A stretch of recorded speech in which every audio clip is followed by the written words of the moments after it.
ٹماٹر کے سموں کا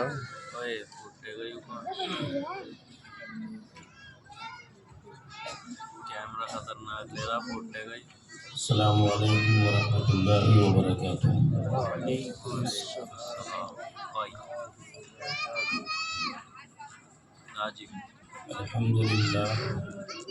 الحمد للہ وحدہ والصلاة والسلام علی من لا نبی بعدہ. وقال اللہ تعالی فی کلامہ الناطق اعوذ باللہ من الشیطان الرجیم بسم اللہ الرحمن الرحیم ان هذا القرآن يهدي للتي هي اقوم. وقال الله تعالى في مقامه الآخر انا نحن نزلنا الذکر وانا له لحافظون. صدق الله العظیم. وقال النبي صلى الله عليه وسلم اقرأ وارتقب ورتل كما كنت ترتل في الدنيا فإن منزل عند آخر آية تقرأها أو كما قال عليه الصلاة والسلام.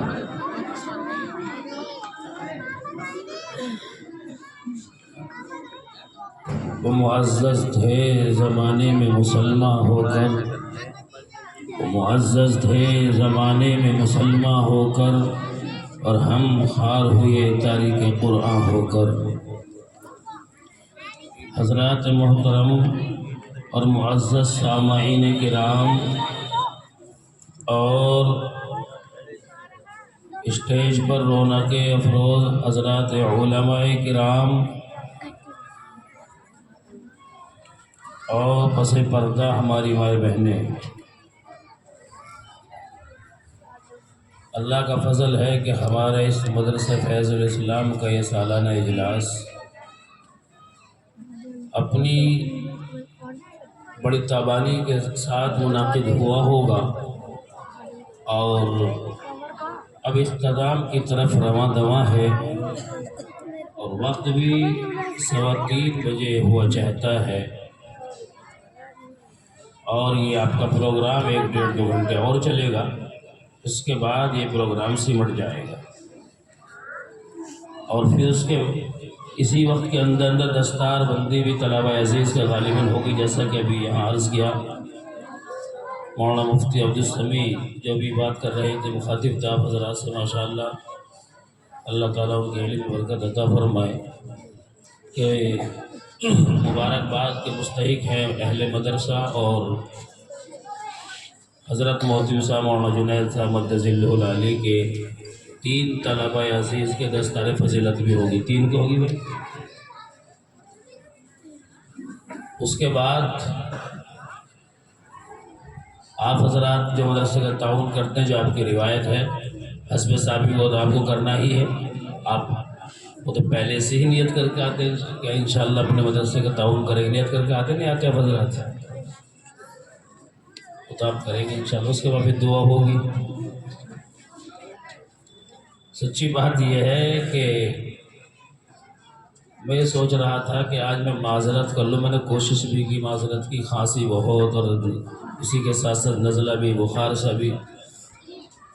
لیکن وہ آپ کے محترم صاحب کا ایسا پریشر کر لے حضرت آپ کو تو آنے آنا ہے. میں نے کہا دیکھ لو کام چل جائے. 1 مہینہ مسلسل مستقل بولتے بولتے آخر انسانی کیا کرے گا، گلا ہی بےکار ہو جائے گا، اس کا ورم آ جائے گا بولتے بولتے. یہی سلسلہ. لیکن بہرحال آپ کی توجہ جس طریقے سے آپ اپنے کام کاج کاروبار کو چھوڑ کر کے بیٹھے ہیں، اگر آپ واقعتاً جیسے بیٹھے ایسے ہی بیٹھے رہیں تو اللہ کی ذات سے امید یہ ہے کہ پھر انشاءاللہ العزیز اللہ تبارک و تعالی کچھ نہ کچھ ذہن میں ڈالیں گے جو میں آپ حضرات کی خدمت میں عرض کروں گا. ایک بات تو یہ بھی عرض کر دوں کہ جو بچے گیٹ پہ کھڑے ہوئے یہاں سے ہٹا دو. یہ اچھا طریقہ نہیں ہے، اسلامی طریقہ نہیں کہ گیٹ پہ جو ہے کہ نام ایسے کھڑے ہوں اور تماشا نہیں ہونا. دیکھو تو ٹوپی لگا کھڑے، حضرت جی کھڑے، چلے ہٹ جاؤ یہاں سے یا بیٹھ جاؤ. دیکھو اپنے گزارے 2-3 آدمی کھڑے بات کر رہے گیٹ پہ، بیٹھنے کو تیار نہیں ہوتا. اچھا ایسا کرو